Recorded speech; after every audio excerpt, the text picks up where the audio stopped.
Zaida selaku dosen mata kuliah Akuntansi Manajemen serta teman-teman manajemen Akuntansi 7B. Kami dari kelompok 7, kami akan mempresentasikan hasil dari makalah kami yang berjudul Keputusan Investasi Modal. Terlebih dahulu kami memperkenalkan diri, saya Rofika Nilam Cahya selaku moderator dan ada ketiga rekan saya yaitu Sakban Sartika Faradila, Adewanti Yuningsi, dan Siti Hataya Maratus Soleh. Poin pertama akan dibacakan oleh saya sendiri. Yang pertama ada pengertian investasi modal. Investasi modal digunakan untuk menjelaskan rencana manajer untuk mengeluarkan dana dalam jumlah besar untuk membiayai proyek-proyek yang memiliki implikasi jangka panjang. Investasi tidak hanya mencakup penanaman dana, tetapi pembelian barang dagangan dan peralatan merupakan investasi.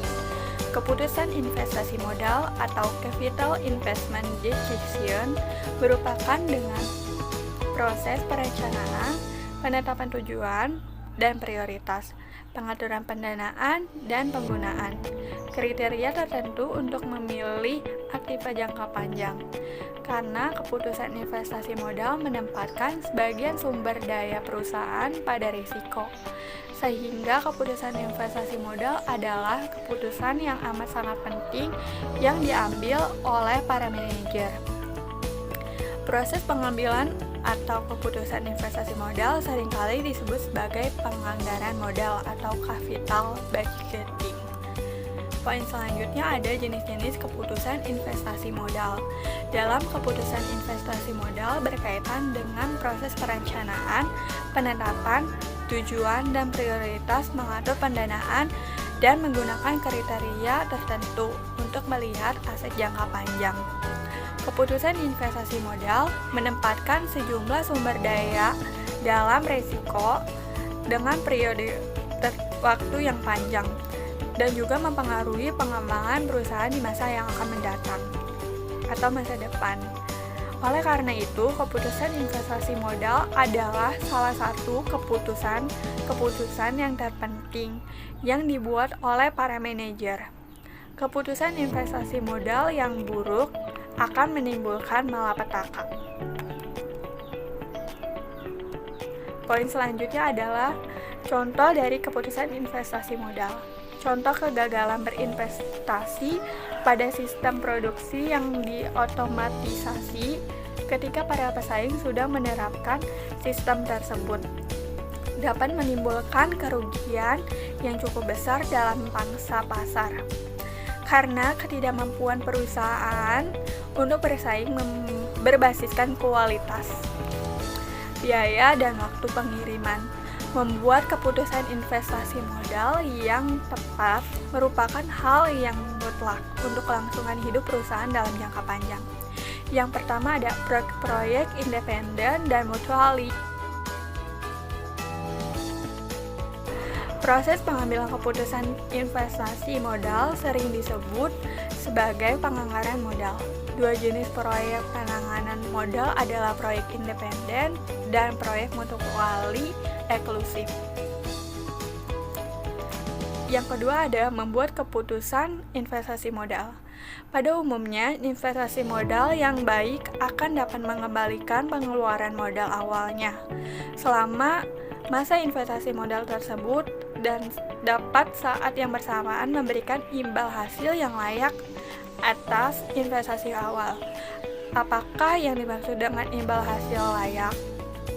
Secara umum, setiap proyek baru harus menutupi biaya-biaya peluang dari dana yang diinvestasikan. Sebagai contoh, jika sebuah pengambilan dana dari reksadana pasar uang yang menghasilkan keuntungan besar 4%, dan menginvestasikannya ke sebuah proyek-proyek baru, maka proyek tersebut harus memberikan imbal hasil paling sedikit 4%. Imbal hasil yang diperoleh jika dana tersebut diinvestasikan dalam reksadana pasar uang, kenyataannya dana untuk berinvestasi sering kali berasal dari sumber-sumber berbeda. Dari sumber-sumber dana tersebut mewakili biaya peluang yang berbeda.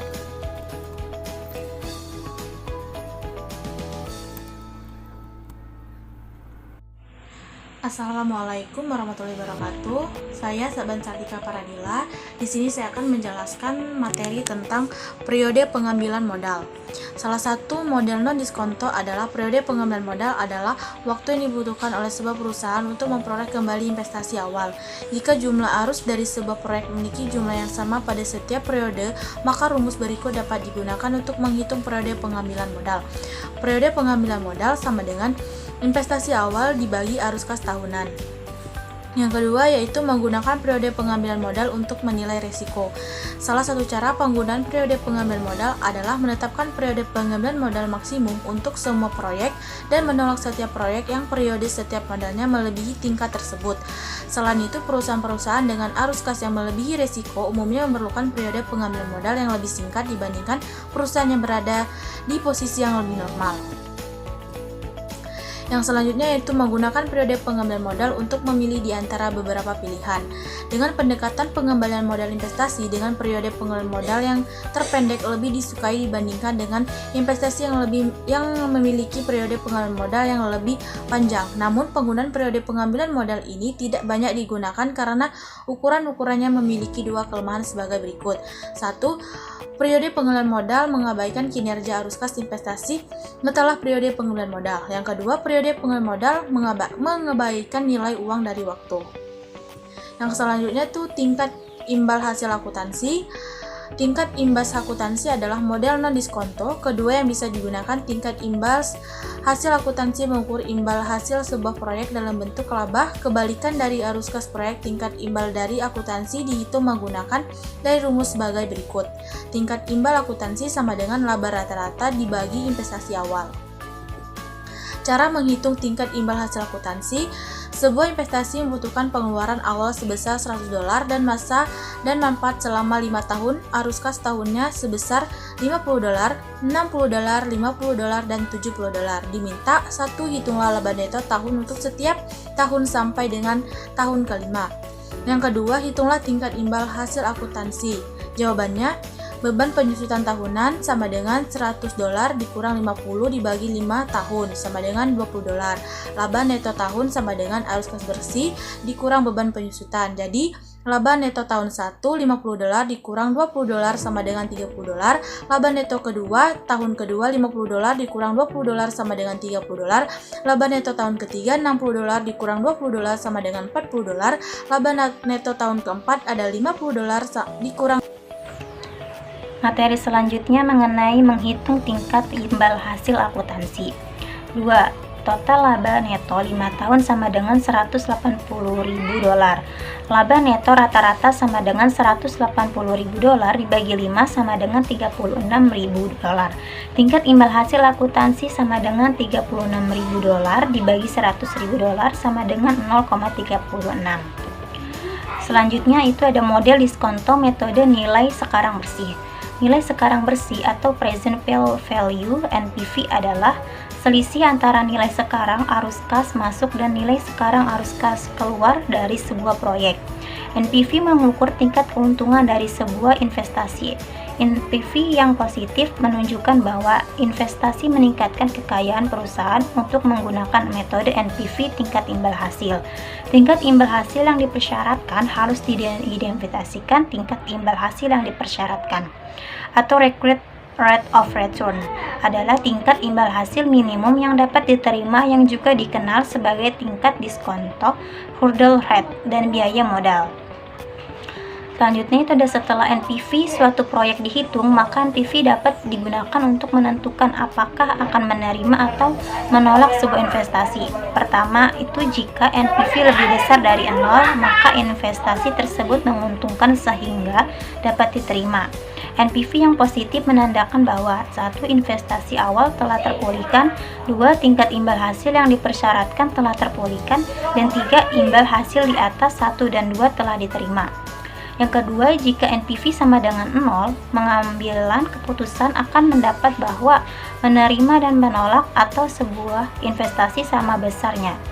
3. Jika NPV kurang dari 0, investasi harus ditolak. Dalam contoh ini, berarti bahwa keuntungan lebih rendah dibandingkan dengan tingkat imbal hasil yang dipersyaratkan. Selanjutnya yaitu ada tingkat imbal hasil internal atau internal rate of return. Tingkat imbal hasil internal atau internal rate of return IRR didefinisikan sebagai tingkat suku bunga yang membuat nilai sekarang dari arus kas proyek sama dengan nilai sekarang dari biaya proyek. Dengan kata lain, IRR adalah tingkat suku bunga yang membuat NPV sebuah proyek menjadi nol. IRR adalah teknik investasi modal yang paling banyak digunakan. Salah satu dari IRR menjadi populer mungkin karena IRR adalah tingkat imbal hasil, sebuah konsep yang membuat manajer merasa nyaman menggunakannya. Kemungkinan adalah manajer mungkin mempercaya atau dalam banyak kasus tidak benar bahwa IRR adalah tingkat imbal hasil majemuk aktual atau sebenarnya yang didapatkan oleh investasi awal. Sini terdapat ilustrasi tingkat imbal hasil internal. Asumsikan bahwa investasi menghasilkan serangkaian arus kas yang sama jumlahnya. Karena serangkaian arus kas yang sama jumlahnya, faktor diskonto tunggal dari tabel nilai sekarang dalam tampilan 14b.2 dapat digunakan untuk menghitung nilai sekarang dari anuitas. Dengan DF menjadi tingkat diskonto dan CF adalah arus kas tahunan, persamaan IRR mengasumsikan rumus berikut. I sama dengan CF dalam kurung DF. Dengan menyelesaikan DF, jika memperoleh DF sama dengan I dibagi CP, sama dengan investasi dibagi arus kas tahunan. Asumsikan bahwa investasi I sebesar $100.000 dan menghasilkan arus kas satu periode sebesar $110. Faktor diskonto adalah I dibagi CF sama dengan $100 dibagi $110 sama dengan 0,9099 dengan melihat pada tampilan 14b.2. Faktor diskonto sebesar 0,9099 untuk periode tunggal adalah 10% yang menyerupakan per IRR-nya.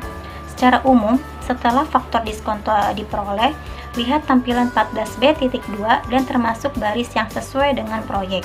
Kemudian bergerak sepanjang baris tersebut sampai faktor diskonto yang telah dihitung ditemukan. Tingkat suku bunga yang sesuai dengan tingkat diskonto adalah IRR. Berikutnya akan dibacakan oleh Nata.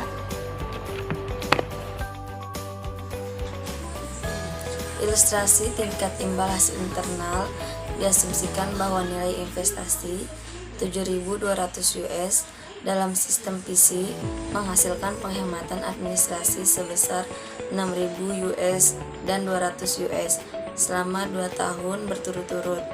IRR adalah tingkat suku bunga yang membuat nilai sekarang dari kedua arus kas tersebut sama dengan $10.000. P sama dengan dalam kurung $6.000 dibagi dalam kurung I1 tambah suku bunga tutup kurung ditambah $7.200 dibagi dalam kurung I ditambah suku bunga 2 sama dengan $10.000. Untuk menyelesaikan permasalahan tersebut dengan melakukan serangkaian uji coba trial and error, diawali dengan memilih nilai I yang paling mungkin. Kegiatan pasca audit untuk proyek-proyek modal. Kegiatan pasca audit membandingkan keuntungan aktual dengan keuntungan yang diperkirakan dan biaya operasi aktual dengan biaya operasi yang diperlukan. Kegiatan pasca audit mengevaluasi hasil keseluruhan dari investasi dan mengusulkan tindakan perbaikan jika diperlukan. Keuntungan pasca audit diantaranya 1. Alokasi sumber daya, 2. Pengaruh positif terhadap perilaku manajer, 3. Imperatif independen. Proyek-proyek mutually eksklusif.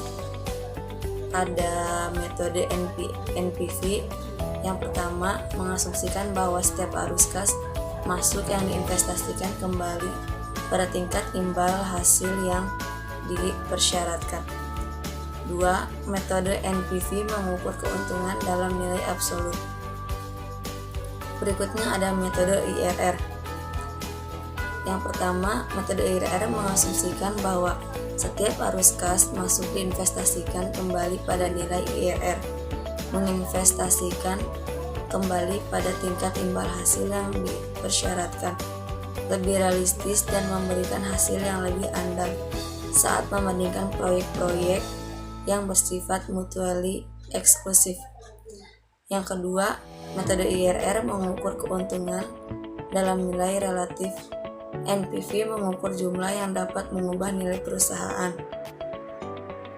Konsep nilai sekarang diantaranya yang pertama ada nilai masa depan, future value. Yang kedua ada nilai sekarang, present value. Yang ketiga nilai sekarang dari serangkaian arus kas yang jumlahnya berbeda. 4. Nilai sekarang dari serangkaian arus kas yang jumlahnya sama. Kesimpulan, organisasi bisnis seringkali dihadapkan dengan peluang atau kebutuhan untuk melakukan investasi dalam suatu aset atau proyek yang mencerminkan komitmen jangka panjang. Salah satu elemen kunci dalam proses investasi modal adalah analisis lebih lanjut terhadap proyek modal segera setelah proyek diimplementasikan. Pasca audit membandingkan antara manfaat sesungguhnya dengan biaya operasi yang diestimasi.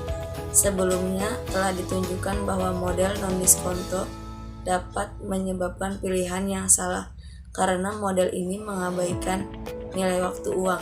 Oleh karena adanya kelemahan tersebut, maka model diskonto dianggap lebih unggul. Hasil presentasi kelompok kami. Jika ada kesalahan atau kekurangan, mohon dimaafkan. Kami tutup dengan Assalamualaikum warahmatullahi wabarakatuh.